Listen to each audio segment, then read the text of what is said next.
Hello, everyone. We will start now. My name is Anna Hájková, and I'm the director of the European History Research Seminar here at the University of Warwick. Today, we have the special pleasure in an intense but a brief format discuss the exciting new book by Dr. Cristina Florea, who comes to us from the States, from a democratically challenged country, to whom we show our solidarity, who wrote a book about Bukovina that came out a few months ago with Princeton. It's an exciting new Eastern European history that is dear to our hearts, that we stand with Ukraine and also try to provoke the wider global history to engage with the very exciting and important new history of Eastern Europe.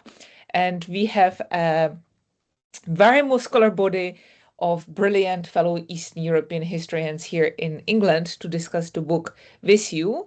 My colleague, Dr. Anca Cretu, my colleague, Dr. Alex Voronovici, and my beloved Liverpudlian colleague, Professor Roland Clark. What we will do is that first Cristina will speak for as long as she wants, but not longer than 20 minutes. And then in order that we have not predetermined yet, we will hear from Anca, from Alex and Roland with their feedback, and then we open it to all. And this all will not take longer than 80 minutes. Krista, do you want to start? Well, thank you so much, Anna. Thank you to all of you first of all, to Anna for getting the idea of putting this whole thing together, and then also for the commentators for taking the time to read the book and think about it. I can't even tell you what an honor and pleasure it is to be here, especially at this time of the semester where we're all just being dragged to the streets, essentially, having a very hard time staying awake. Anyway, so I understand about 15 minutes or so to tell you a few things about the book. So I'm going to start with just a very brief story that I think those of you who read it might remember. It's the story of this Londoner who supposedly in 1823 made a bet that he could sleep in 3 different states in one night without leaving his bed. And so the way this story went, the Londoner actually won the bet by traveling to the one place in Europe where this was possible. He supposedly hired a carriage that took him first to Czernowitz, which was then a frontier town of the easternmost province of the Habsburg Empire, only 12 kilometers away from the Ottoman border and 18 from the Russian border. The man slept there for a few hours on the Austrian side. Then his servants loaded him with his bed onto the road to Turkish Moldavia. And then an hour later, he relocated to the Turkish-Russian frontier. And so by the end of the night, when he returned to Czernowitz, he was ready to collect his winnings at the inn where he was staying, zum Golden Löwen, and then finally went home. So this is like an East European version of the Around the World in 80 Days, I guess. So I don't know if this story was true or not, and I don't think it really matters. But what I think is remarkable about it is how well it describes what I found to be most interesting about the place I ended up writing about. This province that was first annexed by the Austrian Empire from the Principality of Moldova in the late 18th century and got then its name of Bukovina. This was a place roughly the size of Connecticut, I guess, in US terms. I don't know what the equivalent would be for England, but it was not especially rich in resources. It was not very thickly populated at the time of the annexation, but it was located in a place that was considered to be strategic because it was where these 3 different empires met within a half hour's ride. And while a lot changed in Bukovina over the next couple of centuries, this frontier location did not. And that location, this is what ended up becoming a kind of through line in my book, had a good deal to do with why by the end of the 20th century, Bukovina had experienced multiple regime changes, one after another. It became a place where different worlds intersected, not only in space, but also in time. And for this, I found kind of metaphor to be very apt from the German language writer from Bukovina, Gregor von Rizzori, who called the phenomenon Epochenverschleppung, so almost like a dragging of one era into the next. So in the book, I tried to offer kind of snapshot of how successive regimes between the late 18th century and 1945 approach the place and its fluctuating population, what they try to accomplish there, and how they often influence each other, often by inheriting institutional, cultural, and material residues from each other. Now, when I first went to Chernivtsi, which is now the main city in the Ukrainian half of Bukovina, I thought I would write an urban history of it. But then, as it often happens, once I entered the archives and started reading, my scope broadened, and I became really fascinated with other things, among them the interplay between the city and the neighboring countryside. Now, just a few words I thought I'd say about where I see the book positioned in historiography and what it kind of relates to. Um, First, I'm not the first one to write about Bukovina. There's a lot of good scholarship on the region, and the book really owes a lot to the efforts of those other scholars who did a lot of heavy lifting trying to reconstruct in great detail what happened there, when, and to whom. There are many good histories of Romanian Bukovina, of Bukovinian Jewry, of Ukrainians in Bukovina, of the Habsburg administration in Bukovina. But the trouble is that they very rarely speak to each other. They tend to cut the region along ethnic and chronological lines that actually the place seldom really respected. So in other words, if you look at the same square mile over the span of one decade, it could yield 5 separate studies that don't talk to each other much. So the more I read, the more it seemed to me that what made the place unique and what made it special really for what it could teach us was precisely the encounters between these different groups and stories. And so to treat them as parallel to each other, I understood was basically to lose sight of how deeply embedded they were in each other. But bringing them all together is hard to do. And so often it's kind of confusing, hard to follow, and especially difficult because it requires holding multiple realities in mind, which is very tricky.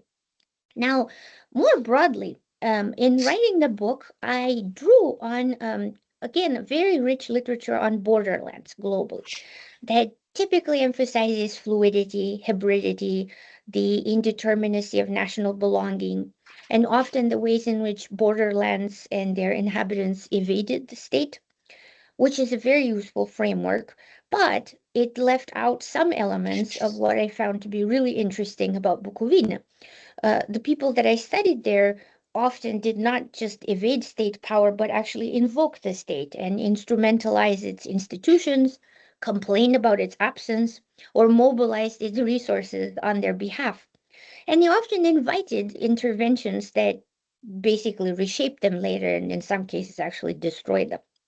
So, if I had to distill all of this just to a couple of arguments, just the hardest thing to do, I would just pick the following.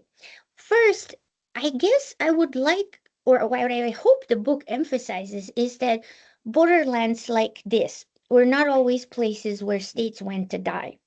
There are also places where state power was summoned, sometimes against the state's initial inclinations, and often, as I found, with really unintended consequences. The presence or absence of state authorities often had life or death consequences for the people living there. And so, in general, understanding this really shifted how I thought about the relationship between populations in these places and state building. Namely, not as always a story of imposition from above, but very often as one of demand from below. Now, the second main point, very interesting to me, was how deeply preoccupied these people were with their marginality, but not in the way that you would often expect, not always concluding that this was a deficit. They often described themselves as stepchildren of the empire, stepchildren of the nation state. But the same provincial guys who lamented that they were so far from Vienna or from Bucharest often also claimed that their location at this periphery gave them a perspective that no metropole could match. And this was a claim made often by Habsburg administrators there, by Romanian nationalists, by Ukrainian populists, sometimes to further completely different political ends. And the third one, and maybe the most important, is the fact that I understood how successive regimes that basically rejected one another's premises, particularly ideologically, sometimes converged in practice. And they did so often not very consciously, but because they were governing sometimes the same people, the same terrain, with overlapping instruments, and actually inherited the similar set of problems. And often they also converged on the assumption that modernity was to be measured in literacy, primarily in urbanization, and that the road to prosperity ran through cultural transformations primarily. And as I also discuss in the book, this was often because of a lack of resources. Um, and here I want to also make a little caveat and to say that the regimes here converged on these assumptions and practices, not to say that they were equivalent.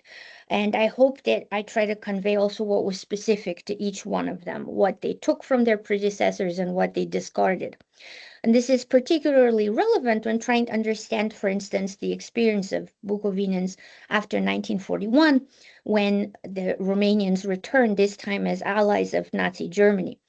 And then you have Antonescu's regime that draws on a bureaucratic infrastructure that was put into place before, also on anti Semitic rhetoric that was much older, on nationalist frameworks and problems that predated the war.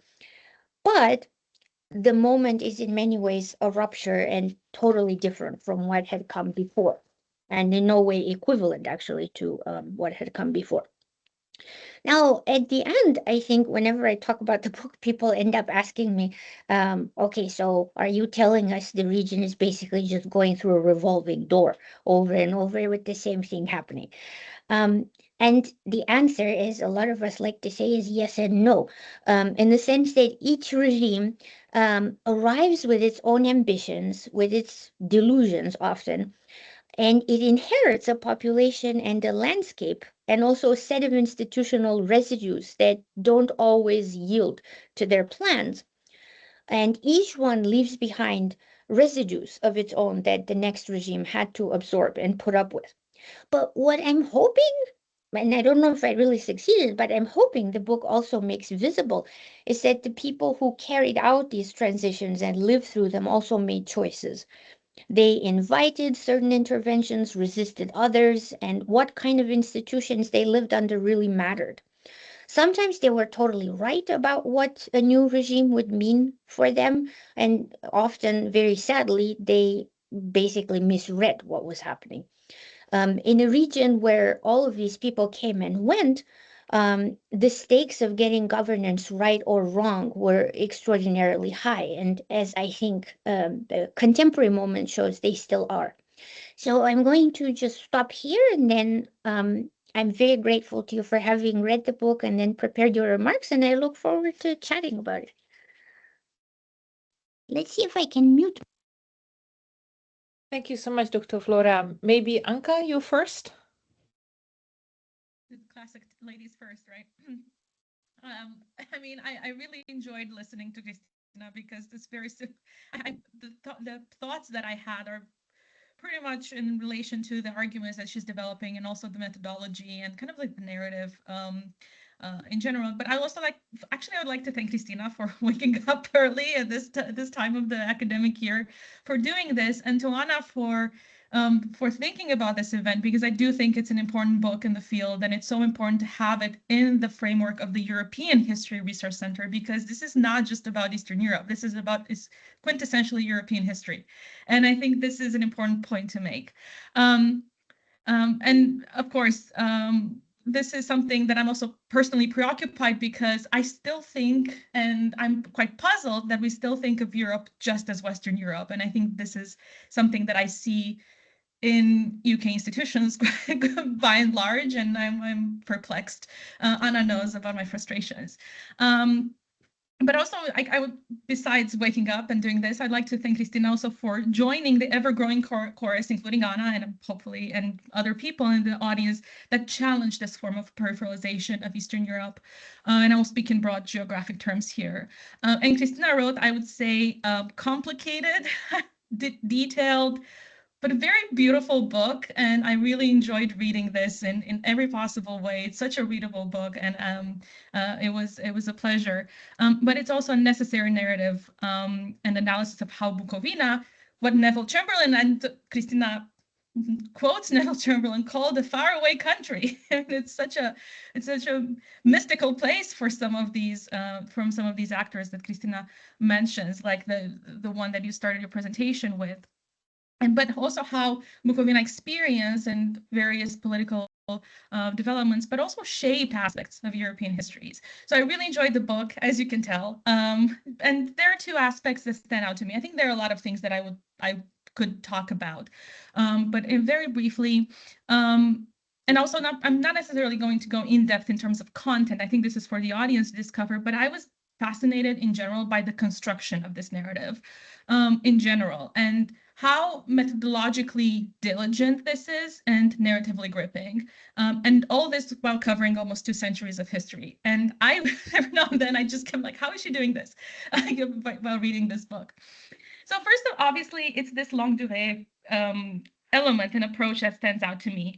Given the recurrent shifts and turns and events in the borderlands of East Central Europe, include the central part here as well, various historians of the region, and of course, there's a lot on Bukovina, but there's also a lot on other parts. For example, Catherine Stanser wrote on Volhynia, Tara Zara on various aspects in Czechoslovakia, Kate Brown, and of course, we know Timothy Snyder with his Bloodlands, to name just a few.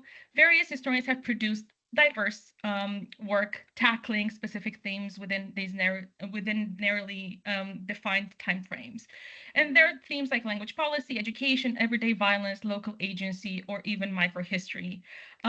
This book, however, to me, took on the challenge to show that borders and borderlands entailed repeated, I would say, and long-term shifts and turns in governance, political, and social dynamics.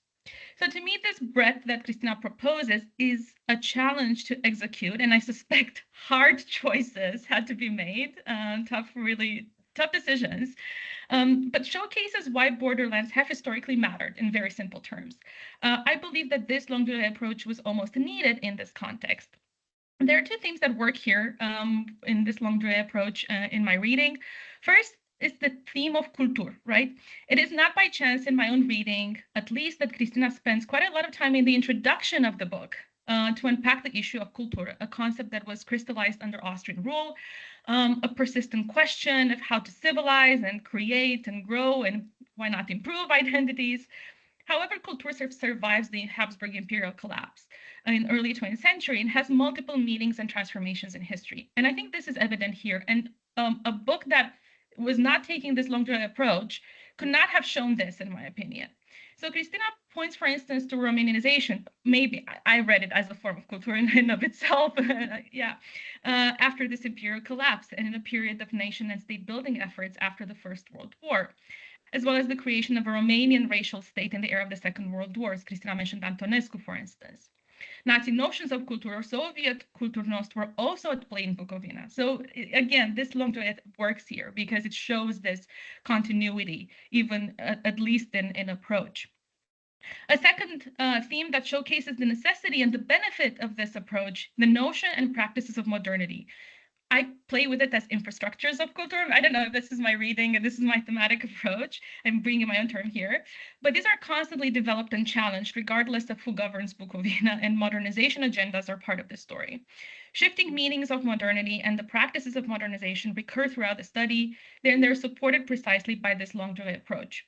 The book also, in my view, contributes here to a more nuanced understanding of modernity, not just as a Western product simply transferred eastward, but locally defined, contested, and politically charged process. The second aspect that stood out for me, and this may be, initially I thought this may be a bit out there, but Cristina started her talk exactly with what I wanted to say. It's the sheer humanity of the story that she painted. Yes, this is about governance, it's about state collapse, state formation, violence, activism, discrimination, among others. It's a very rich book thematically, and each chapter really shows this thematic richness. I think there are questions like, what has Bukovina been? Where has Bukovina existed? Where does it exist now? That are all over the book. How did it look like? And how did it sound like? Language is such a big theme in this book. as Cristina already mentioned. But what I enjoyed as a reader immensely is the overall infusion of how Bukovina was experienced. That idea of how people navigated their own marginality that you just mentioned as well. And there are a plethora of what we can call unexpected characters that have a voice in this book. And I think this shows the painstaking research that Cristina went through, I guess. So yes, policymakers and statesmen appear alongside intellectuals, literary figures, scholars, activists, or villagers. Politics from above structures potentially the analysis in general, but Cristina avoids this rigid top-down perspective by drawing on literature, poems, diaries, and memoirs alongside official documents. There are voices that are anonymous in her narrative, which I found fascinating. And even jokes, I would say, are clever and entertaining throughout the book. And I think this is interesting also for postgraduate students and methodologically how to use humor and how to use jokes, like the way this kind of intertwines with politics and what does that mean. And I found that fascinating methodologically speaking. It is exceptionally detailed, and I think Cristina's efforts to excavate these diverse voices in a narrative that is driven by political changes are truly praiseworthy. I'll finish my intervention, hopefully brief, with one note. This book is also incredibly timely. For instance, since the start of the war in Ukraine, irredentist language regarding the fate of Bukovina resurfaced in the discourse of the Romanian far right, and maybe Roland has more to say here. Notions that Ukraine should not be helped, or if this help existed, it should be conditioned by various minority politics and laws in Bukovina focused on the Romanian-speaking population, or even the return of Bukovina to Romania in the more extreme language. Of course, there are a lot of reasons for this to happen, and I said Roland maybe would have more to say. He's the expert on the far right in Eastern Europe. But even when observed at the surface level, as I did, this still signals, if not with any result, and it might fizzle out, and it somehow fizzled out, I would say, that Bukovina could still be a thorny issue in the region. With a resurrected competition for power, at least rhetorically speaking, not far from the long history of its governance that Cristina beautifully unpacks in her book. I have some questions. I'm not sure if I can ask them now, but maybe we can have the audience. Let's see what Anna suggests. Thank you, Cristina, for this book. It was a pleasure to read, and I'm really glad that you're doing this event with us. Thank you so much, Anca. This was wonderful. Alex, do you want to go next? Yeah, sure. You cannot really say no. Yeah, kind of. Especially I cannot say no to you, Anna, definitely. So, Anna, thank you so much for putting this together. And Cristina, I just wanted to congratulate you. This is an excellent book. I really enjoyed reading it, and kind of while reading it, it threw me back into my memories of my visits to Bukovina and some of the kind of pleasant memories which I had coming from these visits. One of my strongest memories was definitely this excellent bar not far from the city center, which had this tap in the wall, and you could pour hrenavucha, which is this horseradish liquor. Excellent one, one of the best ones actually I've tried in Ukraine.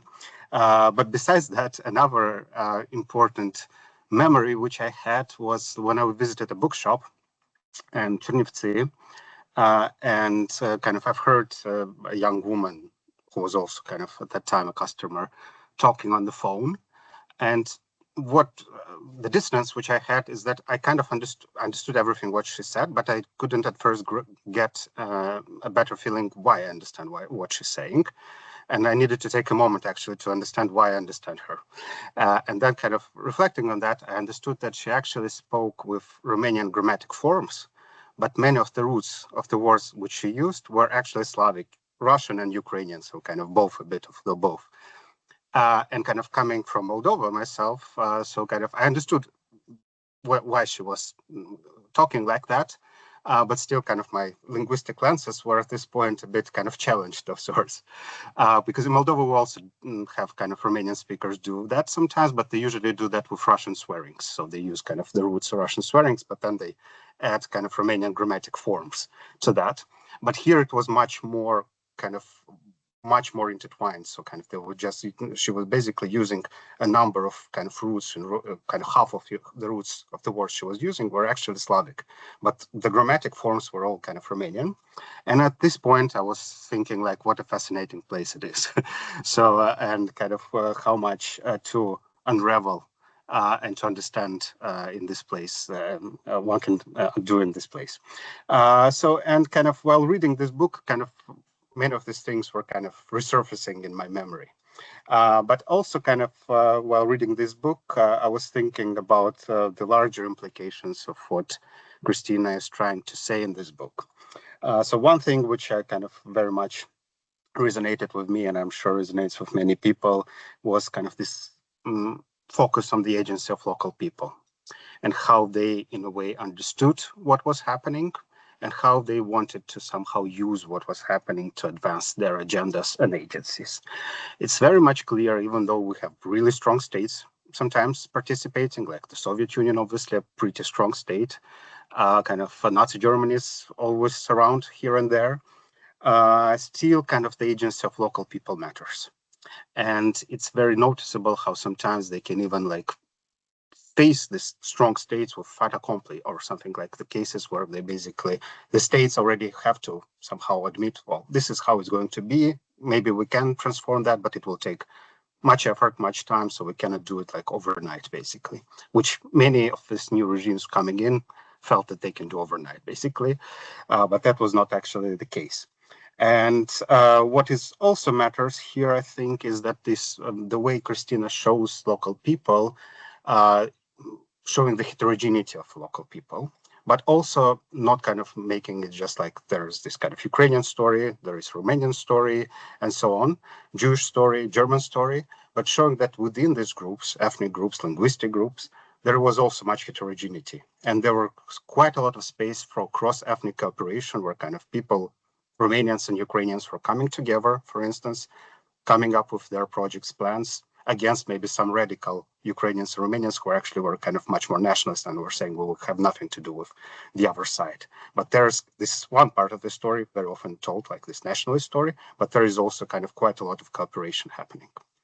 Another kind of motive which I found particularly exciting while reading the book and fascinating is that this is very much a history of sort of like unfinished, not fully fulfilled plans and projects, basically failures very often. But what's interesting exactly is how Cristina kind of using, as Anca very nicely pointed out, this kind of longue durée perspective, Cristina manages to demonstrate how this sort of like unfinished, not fully realized projects eventually still add up to something constructive. So kind of it builds up this history where kind of this intertwining unfinished projects, not fully fulfilled or sometimes failed projects, still kind of leave some residues, leave some legacies, which combined kind of produce actually what we have in Bukovina. But this, I think, is also in a way the story which cannot be just like limited to Bukovina or even to Eastern Europe.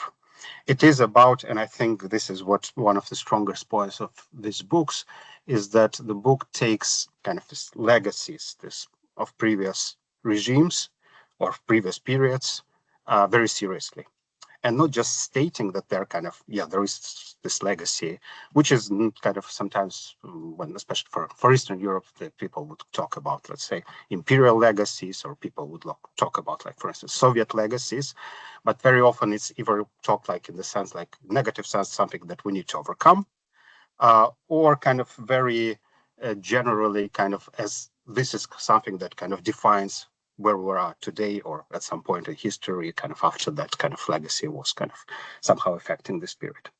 But what we notice here in this book is exactly that kind of these legacies are actually taken apart and taken very seriously. So kind of separated where some of these legacies persisted, some work of them were actually kind of thrown out.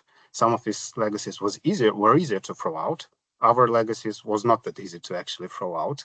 And people kind of both central administration and local administration had to somehow basically deal with that willy-nilly. And this is an important part of the story, but also an important part of the story is actually that sometimes, and there are a number of interesting examples there, where kind of either local people or central governments felt that these legacies actually are useful, and they actually appealed to these legacies and tried to make use of these legacies.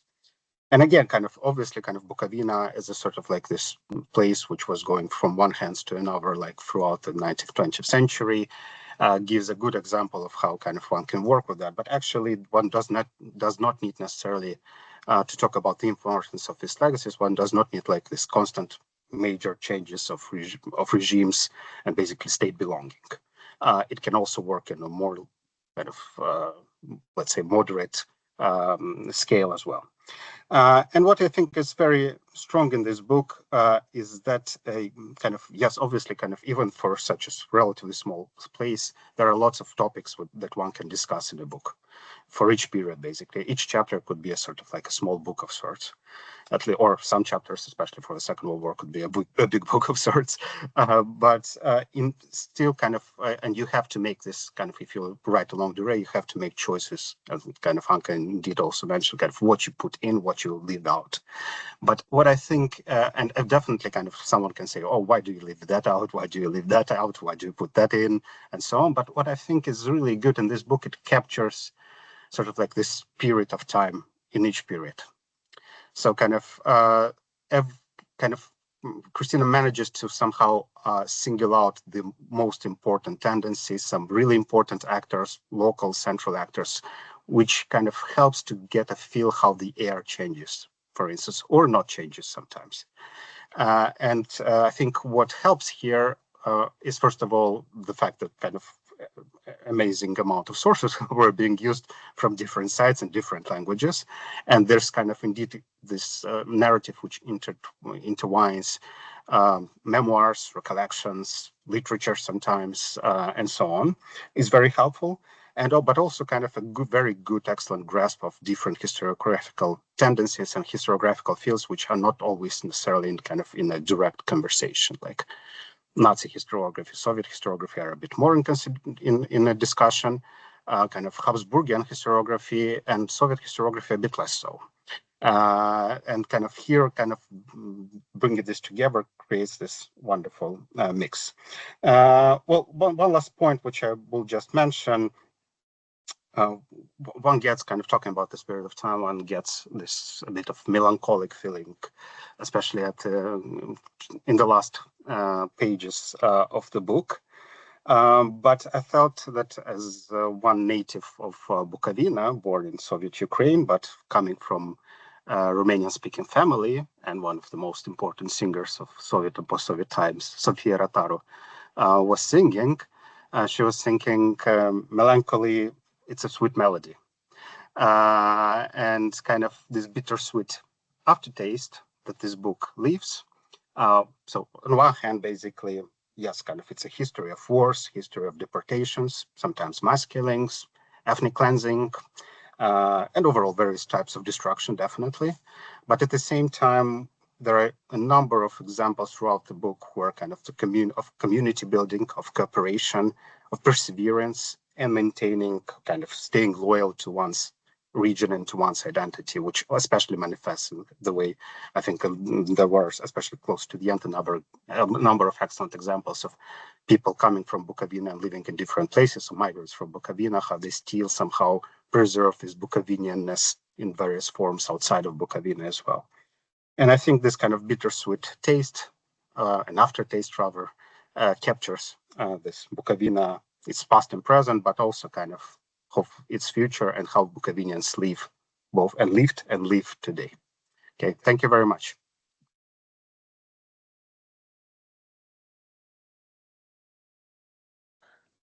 Thank you so much, Alex. And last but not least, Liverpool. Yes, I'm a long way away from Warwick, but not as far as Cristina is. Yeah, halfway. So I found this book really interesting, and it's a really nice way to approach the history of borderlands and of regions, and to tell it in a clear way.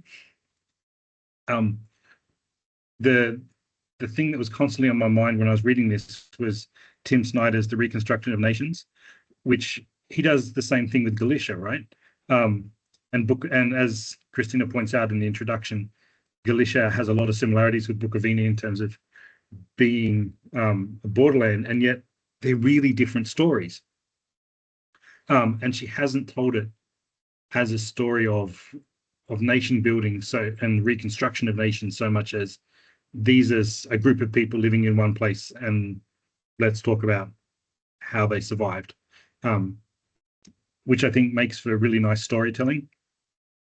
But the thing that kept bugging me during the first part of this book is, why is this even a borderland? Like, there's no natural geographic reason why Bukovina should have become a borderland. And I think if you'd told Stefan Celmare or Stephen the Great that his kingdom was going to be a borderland, he would have been quite offended.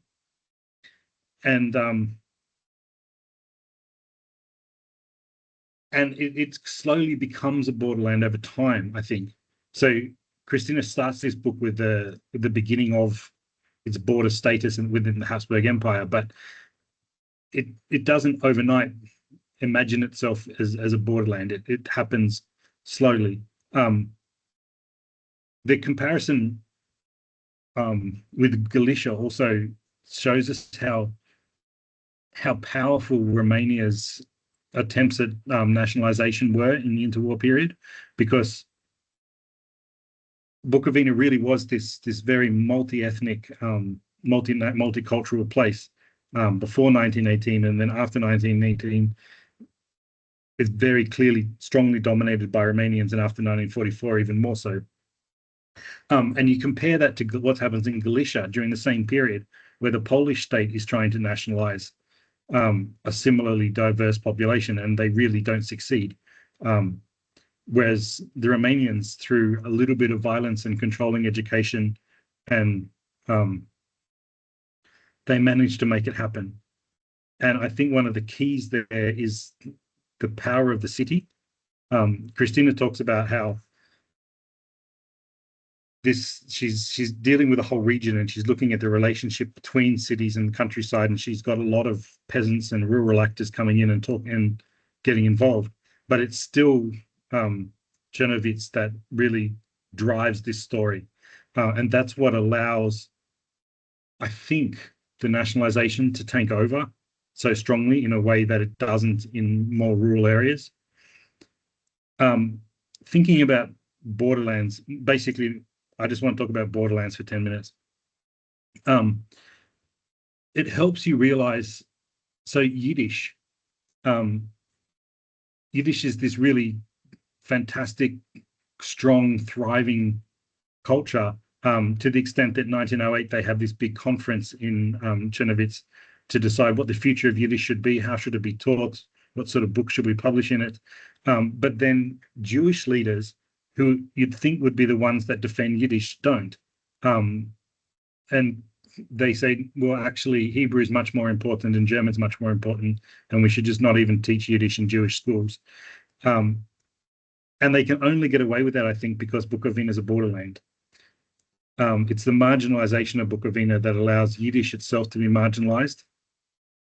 But it struck me as interesting reading it, how we think about, when you think about Jewish life in Czernowitz, you think of it as a center of Yiddish learning and culture, whereas you don't think about it in terms of Hasidism.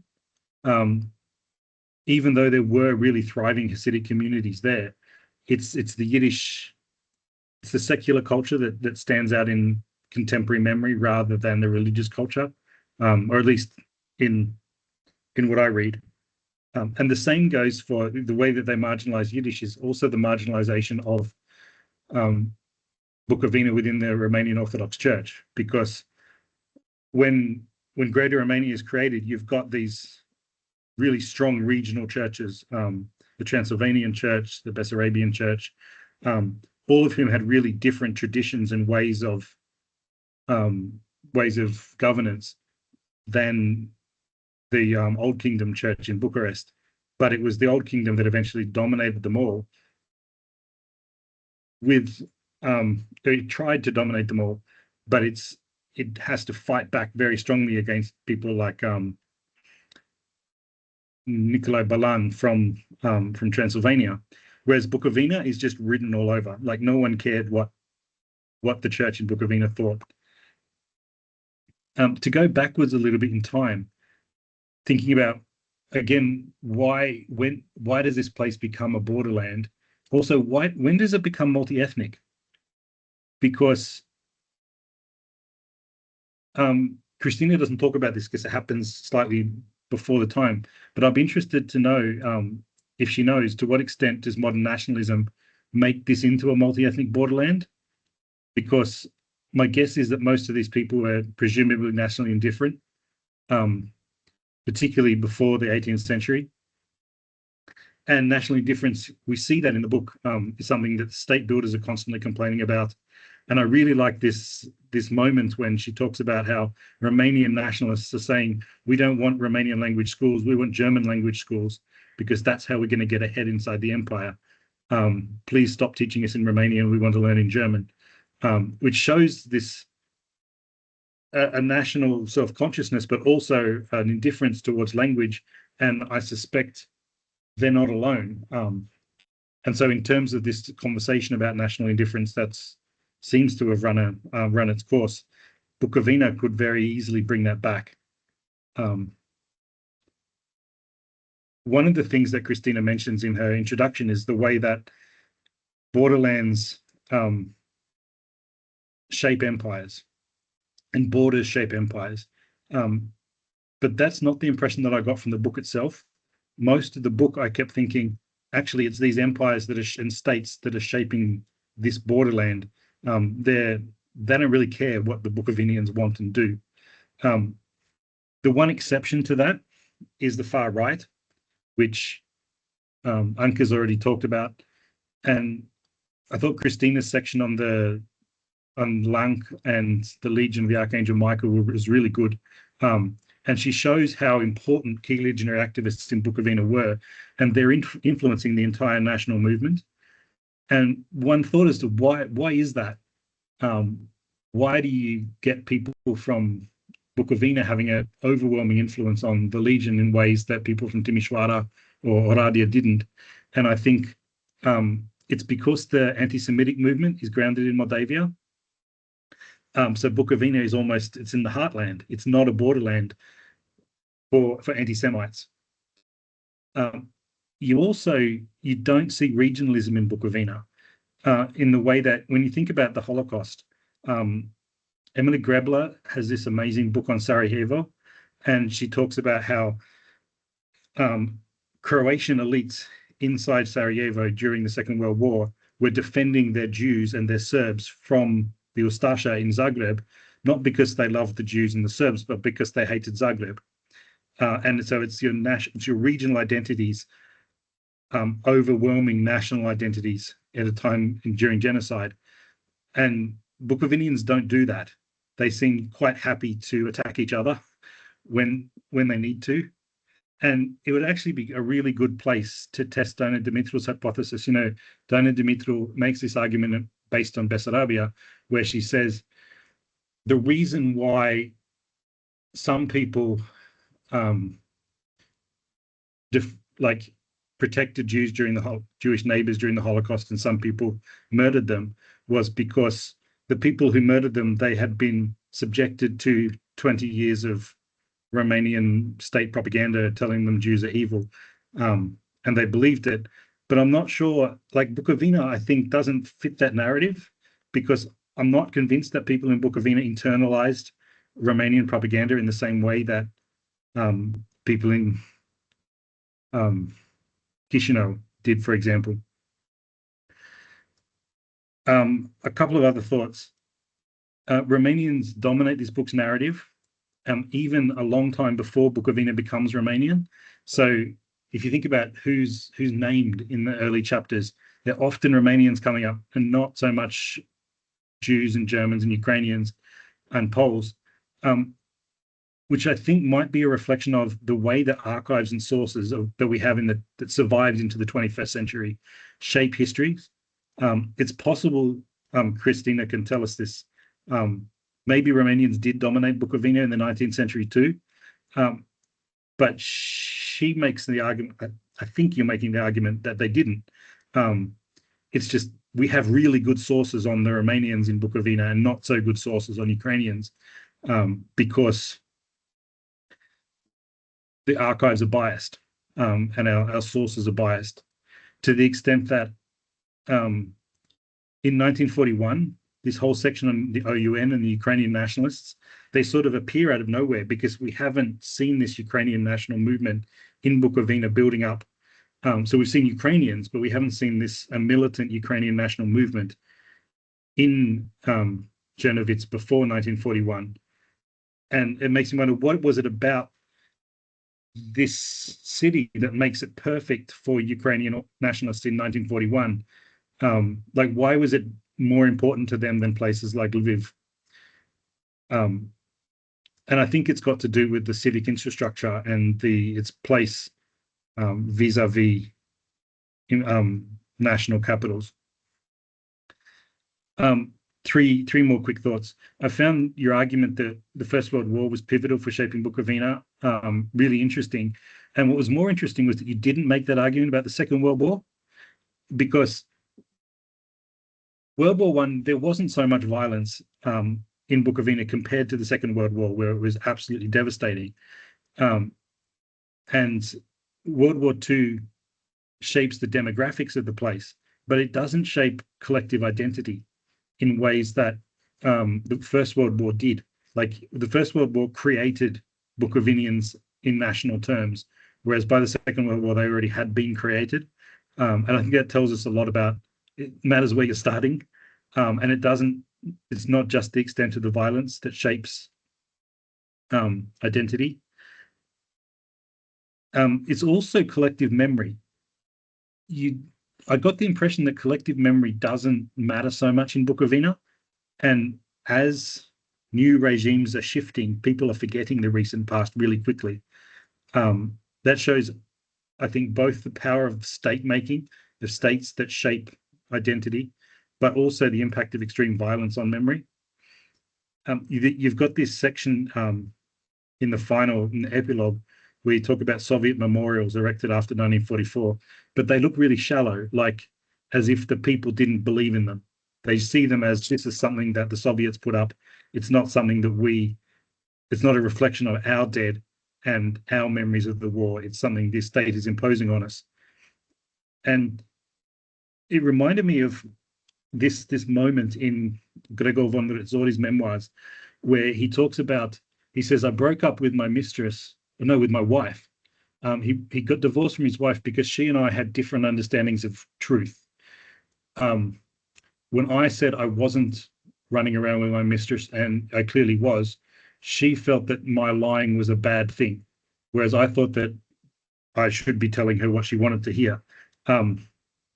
And so he's very slippery, right? He's happy to tell stories if he thinks that's what you want it to believe. And you can imagine that Bukovina would be the perfect place for people doing that sort of thing, because when a new ruler comes in, a new regime comes in, you can reinvent yourself very quickly. And you see this as late as 2021, when you talk about Bukovinians in Ukraine trying to prove they're Romanians. And I'm interested to know, did you see that same pattern further back in history as well? And my last question really is, in 1941, you talk about these conflicts. So you say the Romanians conquered stole Jewish property, but rather than unite Romanians, that made them fight against each other.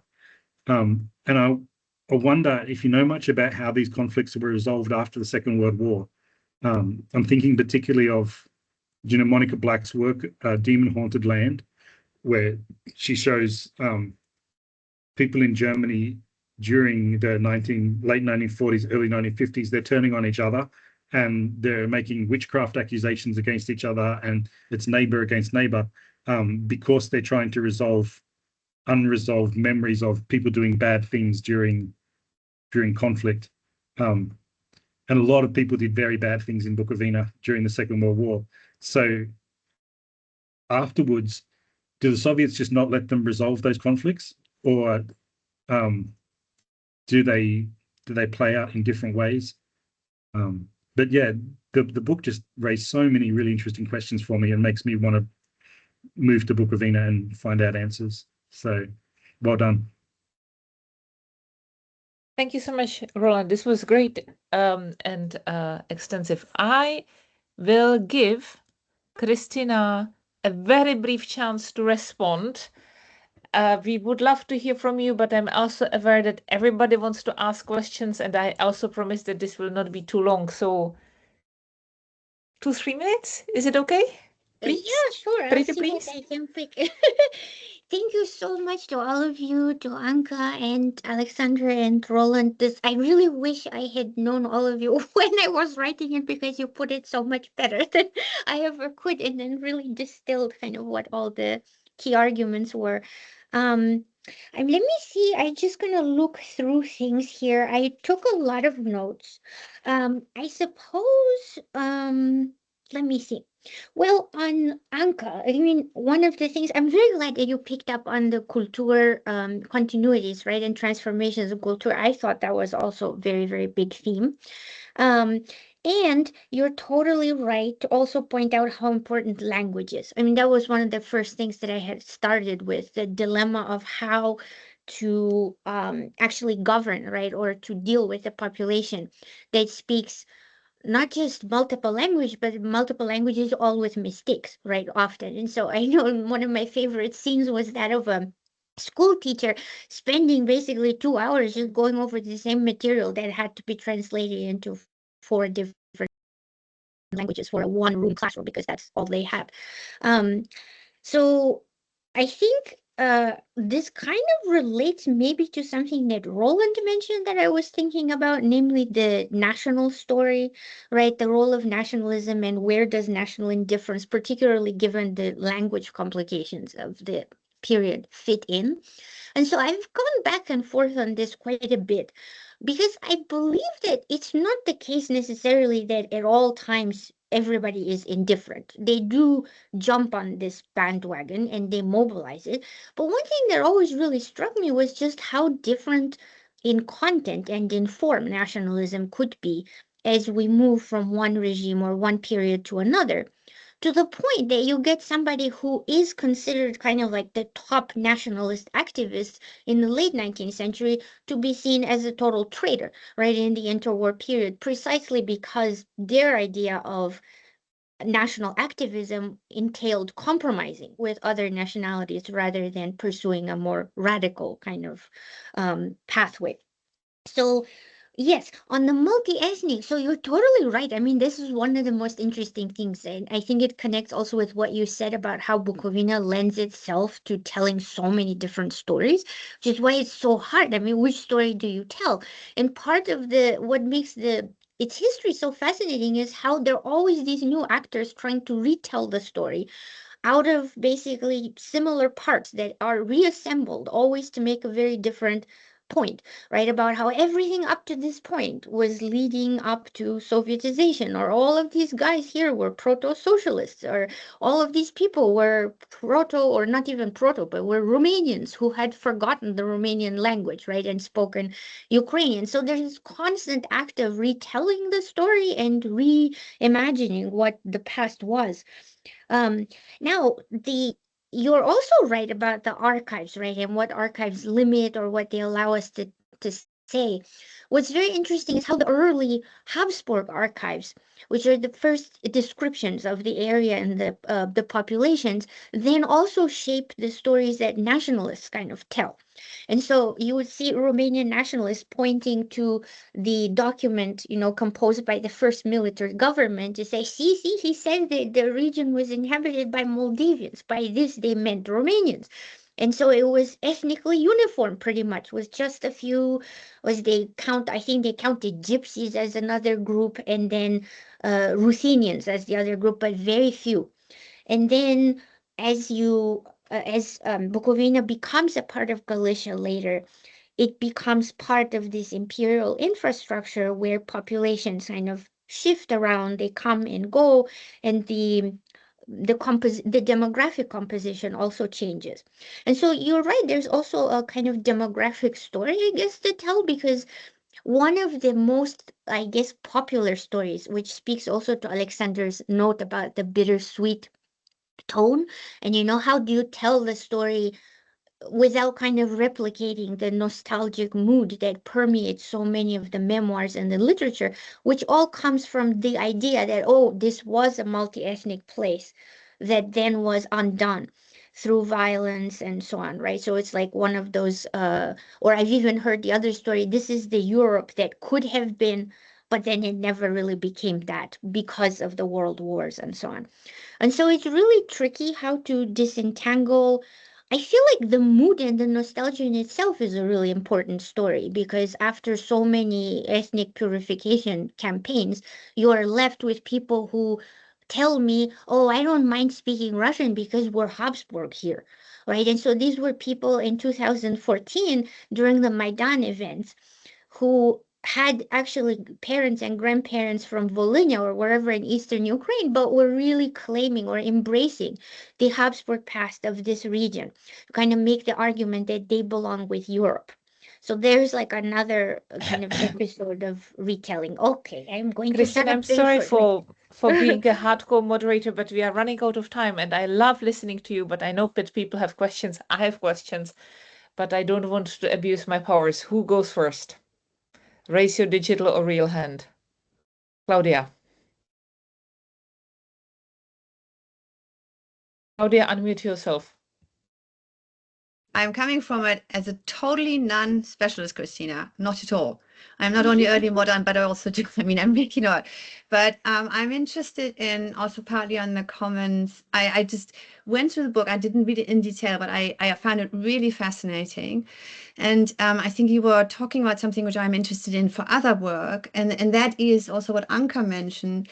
I found very fascinating the kind of the aspect of experience here, which you brought in. It is kind of, these different experiences, blah, blah, blah. So of that kind of intermeshing, they're kind of, juxtaposing, and they're kind of, I find that really fascinating.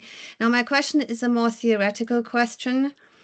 And that is the increasing use of experience in Western history writing as an access to the past. I mean, you entry the past through these, collect these different experience. Now, for me, my interest is in the question of the notion of experience, really, and whether we are not somehow, by using the notion of experience, which is, of course, coming from the present, and I think the book speaks very much to the present in our own countries, like the interdisciplinary things we're doing, also the different cultures, different clashes, all this kind of, I think it spoke to me partly because of that, these many experiences intermeshing.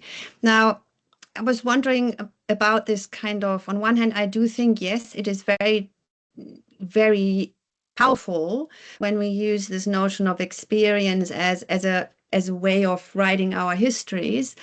But I'm wondering whether our notion of experience is not also a very presentist one. I mean, a very kind of, and as you're talking about in the end, about nostalgia and moods and how, and I'm mainly asking about the language. I feel very limited in English to speak about these things because the word experience does not capture what experience is, and you were talking about, namely experience is in the German language also Erfahrung, so something which is in the past, something you learned from the past, something you went through, something you remember, where Erlebnis is the immediate experience. And I'm sure the languages you're dealing with have also very different languages. I do find, in one way, English literature always problematic when they talk about experience, because there's an for many theoretical and philosophical reasons, a very different understanding of experience in English-speaking culture. So in short, the question is about the notion of experience and capturing, as a shortcut in a way, although you were already saying the notion is inherently super complicated. I don't know whether that's a question, but I think that I found very exciting. Emma, can you hear me? I can't remember if I muted myself. Yeah. No, we can hear you. You can hear me, great. Oh, thank you so much, Claudia. That was a really interesting comment on Yeah, I mean, the presentism is so funny. I was just teaching actually a class, and I always have people read Mark Bloch, who I think he has this line, I forgot where it was from, where he talks about how the present is really inescapable, which is why you get all of these different trends. Even when I was in graduate school, everybody was writing. I mean, if you look at the dissertation title, it had transnational or global at the end of everything, because that was our experience at this point, and we're trying to discover, when did it start, how is it different from what we're going through. And then when nationalism raised its head again, then everybody was, oh, the global history has come to an end. So there's always like a difficulty, because I mean, I don't think we can help really kind of imposing what we see. I mean, you come with your set of eyes, right? And what I see is totally different maybe from what Anca sees or from what Roland sees when they're reading it. So in that sense, I guess I'm not as worried as other people about us being replaced by artificial intelligence completely, because I think it is truly unique, like a bundle of experiences that I had where I grew up, my language, which is not English, the first language, right? All of that shapes how I read all of this. And so are the limitations, right? And what I wrote. But it's a really interesting experience. Sorry, not experience, an interesting comment. Experience came back to get me. No, I think you did it perfectly. It was brilliant. Cristina, I put myself on the question list. You wrote a book for Princeton, and as Anca said in her opening comments, we really deal with this immense condescension of the West that sees Eastern Europe as a place of metaphors, of folklore, but never culture. And not only do you pursue it to tell this very complex and heterogeneous story to what is the epitome of Western academic success, but you also do it very entertainingly. And I know you had some eventful history of publishing. Not that I want to rehash your trauma, but how did you do it? Because it's a very resistant material to be told, especially to such a wide audience. Yeah. Oh God, I don't want to think about it. So this took me a very long time, and it would have probably taken a long time no matter what. But actually, oh, basically, ever since when I came up with this topic, I've been facing the problem or the question of, who am I? Am I a Soviet historian because I was trained by one, or am I a modern Europeanist? But then when you apply for that job and they say Bukovina, they're like, okay, well, this isn't modern Europe, this isn't France, this isn't Germany, this isn't anything. I even at one point I mean, I kind of like it, and it really worked. At one time, I presented myself actually as a historian of German-speaking Central Europe, but I really had to push the claim that it actually was Hitler's Europe that I'm after, namely something so encompassing that it even includes the Soviet Union. And so it really illustrates the problem that you still have, that despite this sort of new fashion, right, of doing transnational comparative, all of that, we're still very much separated by these boundaries. And one of the manifestations of that, other than just like the difficulty of figuring out, how you fit in, is that when you do try to bring it all together, you can't encompass everything. I mean, it's just impossible. And so something that I ran into over and over is I had to rewrite this like a million times, because I would share a chapter on one period, and then a specialist on that period would be like, where is this? Where is that? Why are you not talking to this historiography? And so I mean, in the end, I kept trying to fix it, but in the end, there's only so much you can do. And so to be able to put the story together as a whole, you do have to leave out some of the stuff, just like this. Like if like why not follow, Ukrainians? It was always like this. Why aren't there enough Ukrainians in this chapter? Why there are too many Jews in that other chapter? And so it's like a really difficult balancing act. Now, on the question of, yeah, there's the problem of how do you fit, even though ironically it fits so much more than other things into this category of European history, because I think actually several of you mentioned, right, that it is a story that's exacerbated, or it brings to light things that happen everywhere, but they're just so much sharper in a place that witnesses, these ruptures repeatedly. But it's a story that I actually, just to tell you very briefly, I once read a book about the Bay of Bengal, and when this was while I was writing it, and I thought, oh my God, this guy wrote my book, and it was about the Bay of Bengal, not about Bukovina, and I thought, well, the story is already done. And so it really speaks to a global story, to a European story. It's just the tricky thing is that conveying that, right? And like having people actually believe it, or being able to being patient enough to read the story. Most of my trials and tribulations actually came just from the problems with academic publishing these days, and namely just, like being ignored for a year and a half by editors and having one's timeline completely messed up as a result. And so that was a very traumatic experience. But the material in itself, I mean, the challenge with it is just so rich. There's no way you can do it justice fully. Well, some editors also got fired, so there's justice in the world. Oh, Yes, we can. oh, celebration. Yes, Nice exactly. women. Some editors got fired. Who witnessed it to all of us? Who wants to go next?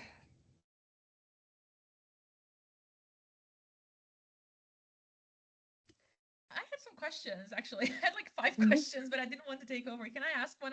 It is related to the choices and the global thing, because I think Cristina explicitly says at various points that Bukovina was almost like kind of like a laboratory, very similar to what was happening in Alsace-Lorraine and Mhm. Kashmir and Manchuria, and I was wondering in my mind, it's like, okay, in what way? Okay, maybe you can expand that a bit, because, and also it is a bit selfish here because Anna had the idea, and I was lucky to be part of this, to talk a bit about the global Eastern Europe, and I wanted to, maybe you can expand a bit more on this in relation to what we've been doing also in the year with the European History Research Center.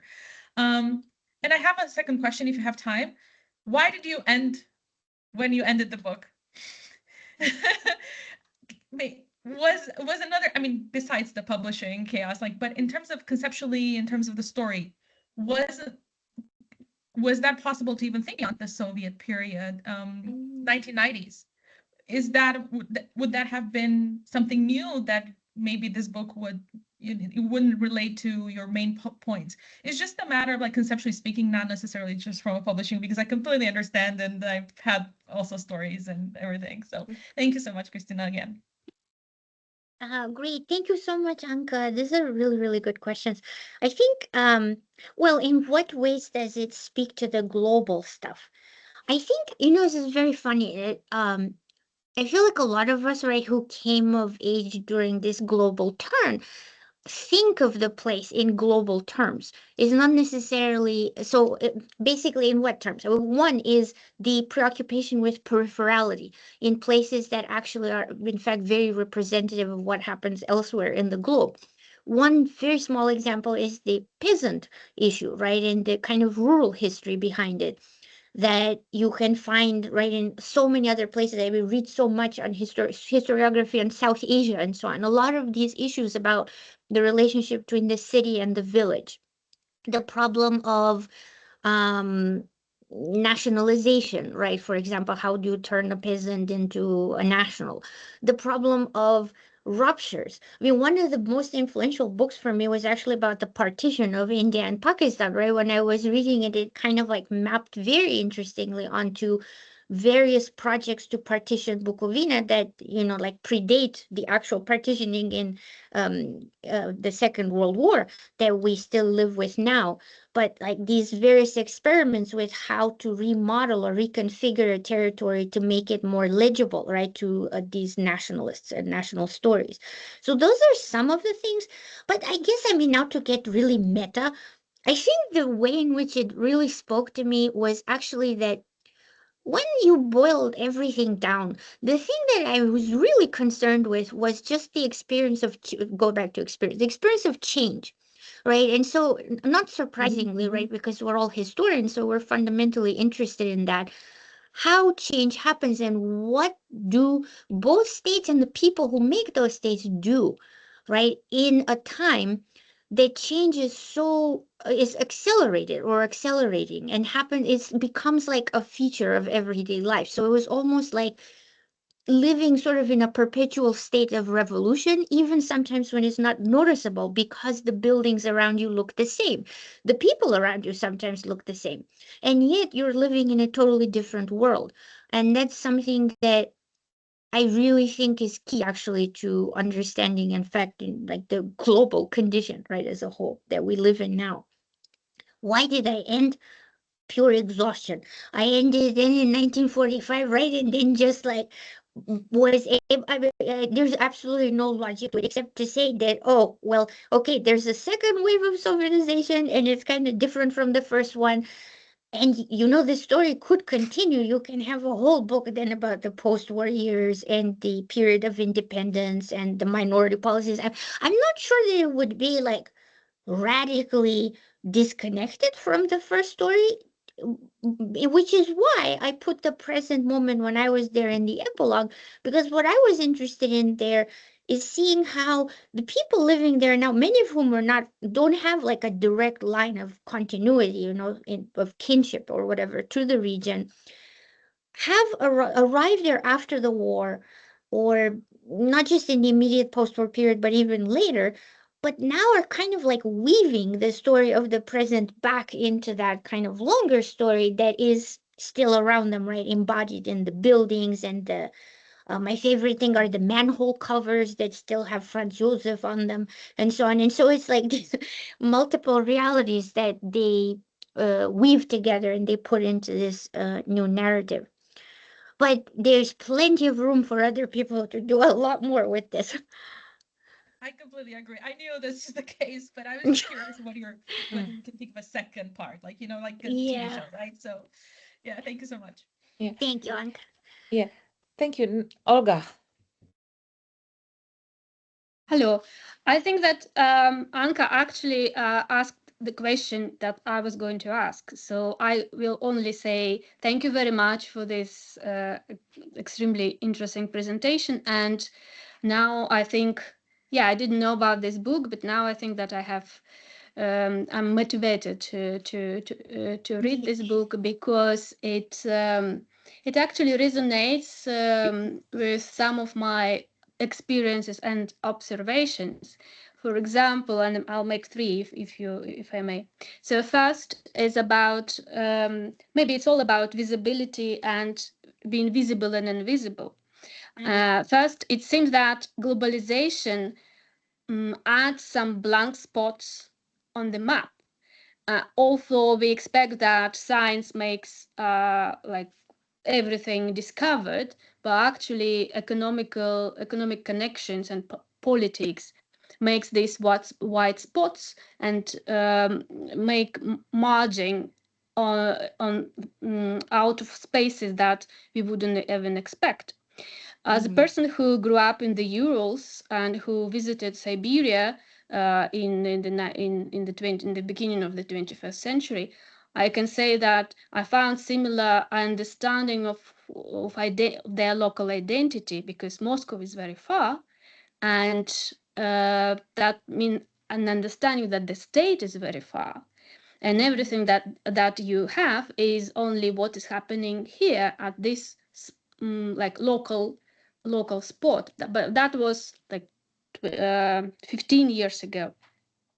So that's what I've heard from your presentation, that Bukovina is also space where there's no, because this regimes, they comes and goes, and there's a lot of changes in that state authorities, but people stay there and people perceive it in their own way, and that actually motivates them to manifest their agency in some kind of not in a way of obedience, but in some kind of different way.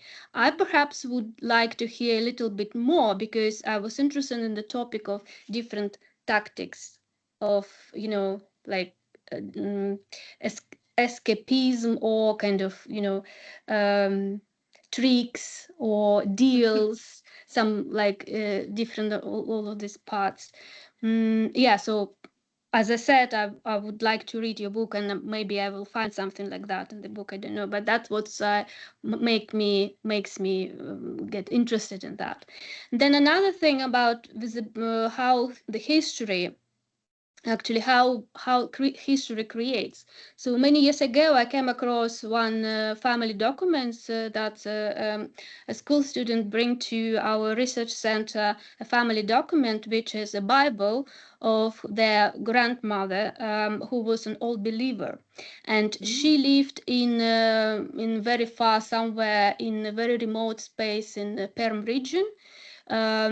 And she had this Bible, and she wrote her diary on the margins of the Bible.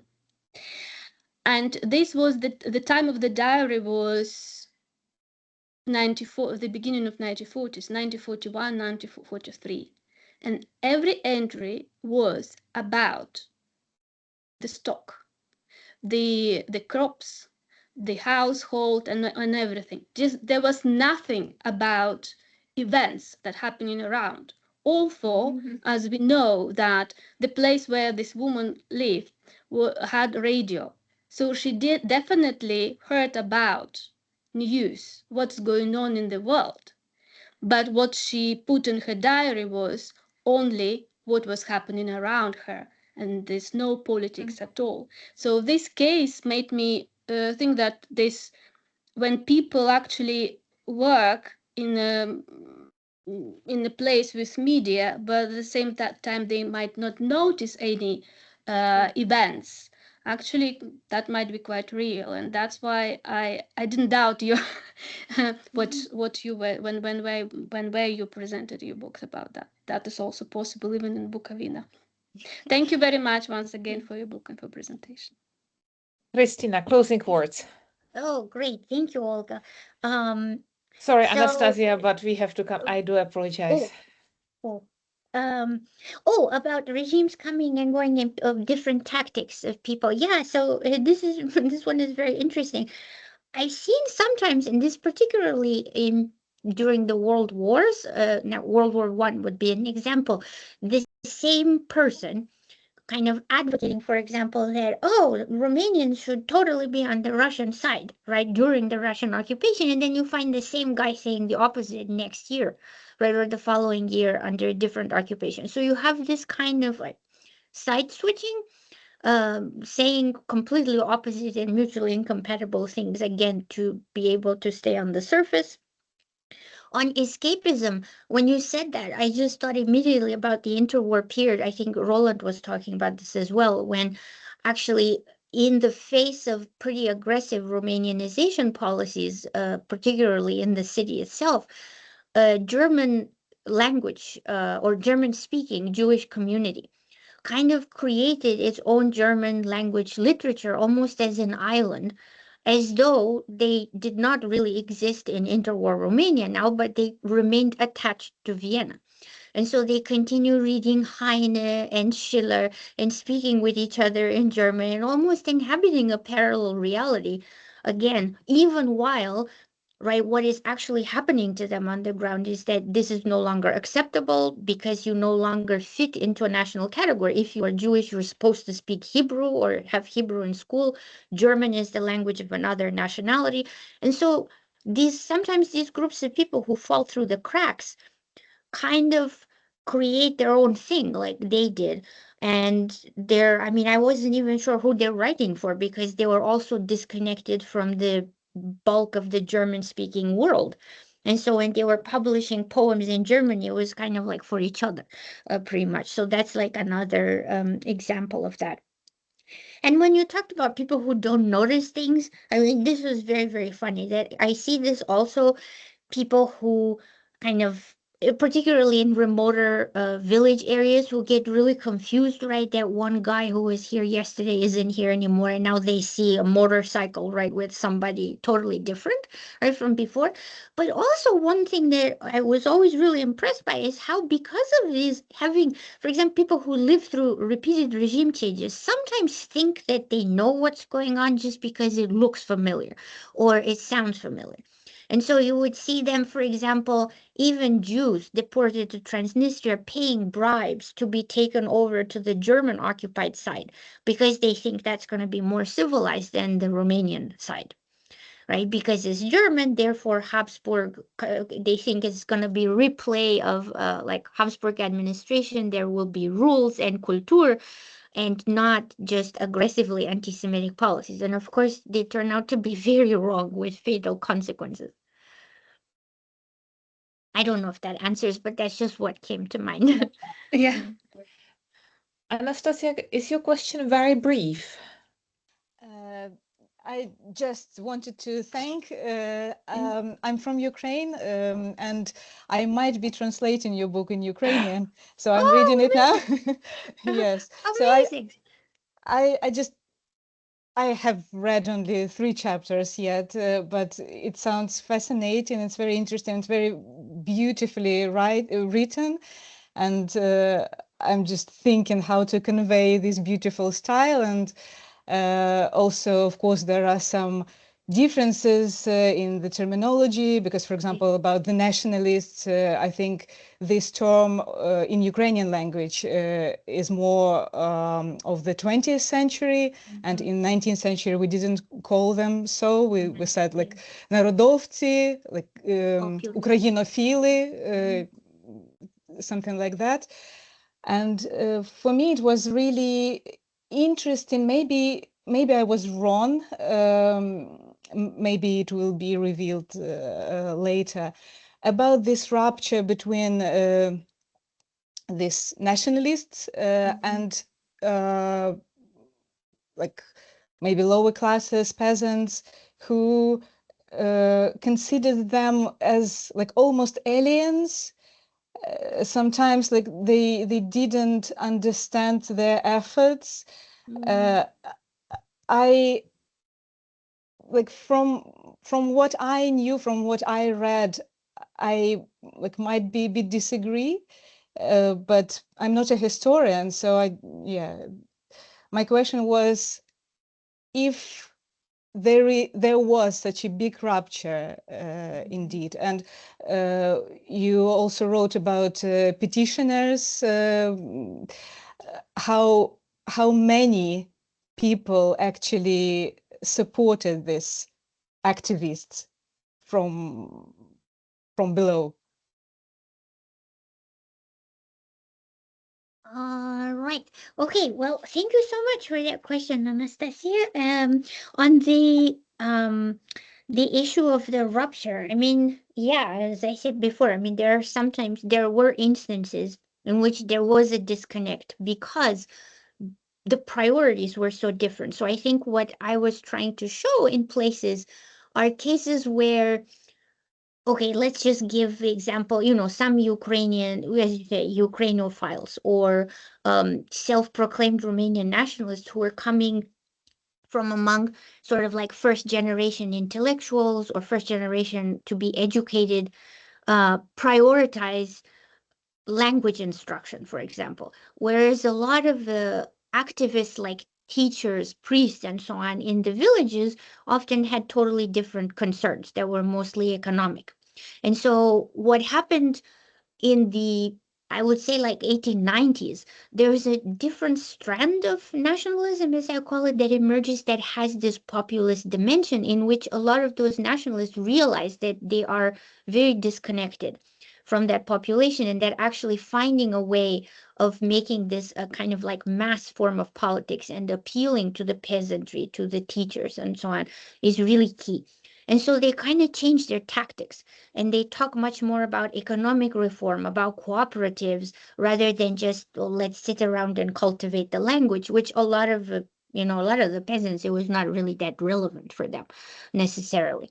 And so yeah, I mean, the rupture is there. It's not all the time. It's just, it also evolves, what they do and how they perceive what national activism should be.